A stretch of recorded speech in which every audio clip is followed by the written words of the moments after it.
ორი ადამიანი ზის ჩვენს წინ და რუსულად საუბრობენ და ეგენის გვეგონა რუსები, მაგრამ რაღაც შიგადაშიგ მე ერთ-ერთმა ქართულად დაიწყო ლაპარაკი, ვიღაცას გამოილაპარაკა, მე მეორემ და აღმოჩნდა რომ იყვნენ ქართველები ორივე და სულ საუბრობდნენ რუსულად. აი წარმოიდგინეთ, ილიას წერილები მახსენდება, რომ აი რუსულად საუბარი მოდური იყო და აი ქართულად იშვიათად ლაპარაკობდნენ როწერს ერთ-ერთ წერილში. დაახლოებით ეგ წარმომიდგა თვალწინა.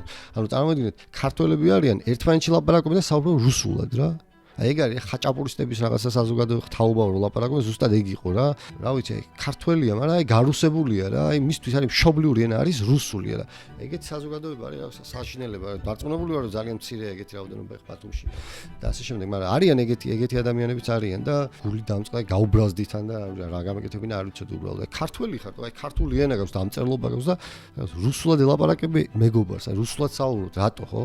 ანუ რა ვიცი, რა სამტკიცებ, ენის წონა სამტკიცებ, მაგარ ბიჭობა სამტკიცებ, აი რა უნდა დაამტკიცო, მაგით რომ რუსულად საუბრობ ოკუპანტის ენაზე.